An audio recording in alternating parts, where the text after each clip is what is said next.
The topic is Democracy on the Horn of Africa, Part 2, indicating that we've already dealt with some of the implications for the Horn of Africa with some of the recent developments. And we have on this particular segment Masai and Dr. Nagutu to talk about some of the issues dealing with democracy not only on the Horn, but democracy in the country of Ethiopia itself. Of course, Dr. Nagutu, I think we promised you that when we came back we would give you an opportunity to continue talking about some of the issues that you see being significant on the Horn of Africa and Ethiopia at this time. Yeah, in that part of Africa and actually as a whole in third world countries, the impact of the developed nations, the Western nations particularly, is important. The actual change should come maybe from the people themselves, but a lot of support could come also from developed nations. And what happens in Ethiopia in the last 15 years, that government is dividing the people based on ethnicity. And can you believe dividing administrative regions based on language?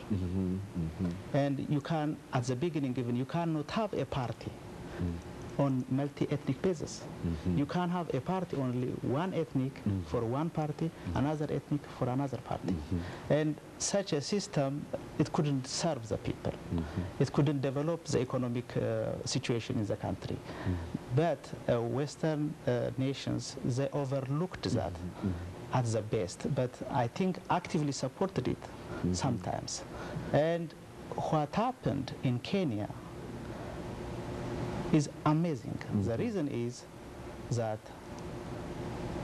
Kibaki took power from Moi, President Moi, and he was elected democratically. He got his power through the ballot box. Now maybe he learned some technique from Ethiopia. His dictatorial instinct brought him back to be another dictator in Africa, and that was a stable country. And so what we know is really Western nations should really realize that these dictators, they don't care about their people, whether they come through the barrel of the gun, as it is the case in Ethiopia, or if they get opportunity, even if they come through the ballot box.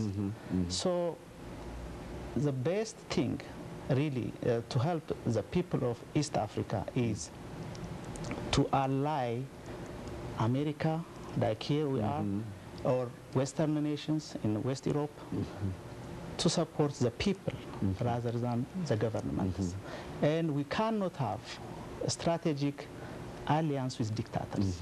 There may be some tactical things. Here we are fighting terrorism, but a terrorist country which is terrorizing his own people cannot bring us good citizens in that country. There may be a fertile ground for terrorism in those countries. So how can America, or in all its financial resources, fight the whole world if the whole world is full of dictators? So we cannot have a strategic alliance with dictators. So we have to know that, and fortunately there is a shift in American political system. There is HR 2003. It is anonymously passed in the House of Representatives in October, and it is fully aligning American policy towards freedom, democracy, and everything we expect from American value system. Okay, so Masai, when you started fighting your freedom fighting days in Ethiopia, what was the attitude of many of the Western nations? Has this always been the attitude, this fight for over terrorism and et cetera? And I understand, I can see it coming after 2000, but back in the 1990s, what was the attitude that most Western nations had in reference to your freedom fighting at that particular time? Well, that time was really very different from now, because that time it was between imperialism and communism. So the communists came to my country, the Russians were there, the Americans were thrown away by the military and communist regime. So that time that was an ideological war. It was a fight against ideology. I was fighting against communists because they were just killing people and throwing them on the street. But now is different. Now is different. Now, for example, if you compare Ethiopia and Kenya, Kenya is a very stable country and very peaceful country. From all over Africa. It was a very known, peaceful nation, democratic nation. Now this happened in Kenya. Okay. All of a sudden this happened. It's exploded and people are killed.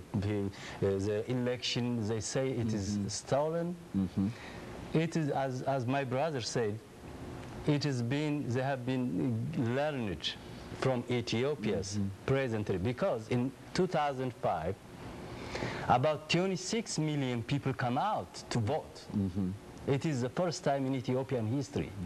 Ethiopia was ruled by kings, so it was our first test of democracy, and they proclaimed there is a democracy. They tried to deceive the world there is democracy in my country, and when it comes against them, the democracy they open, they come against them because people come out and show. About 95–97% of the people voted against the present regime. That time, when people demonstrated, they stole the election. They took the election from all over the country, around the country. Then the people were angry.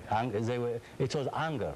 So they demonstrated peacefully. That time they were killed by sharpshooters, young men, about 200 of them. And of course, Dr. Nagatu, when we come back, let's have you to think about, before we get into this final commercial break, let's have you to think about the idea of dictatorship and democracy, to the extent that now we are, at one time we were fighting dictators, and now we're fighting terror. Now, both of those are justifications for whatever the policies that we have, you see.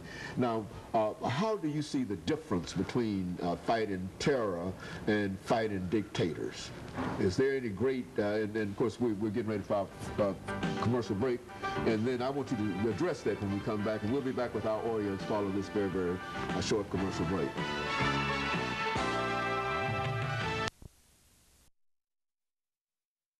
We're talking to Mesa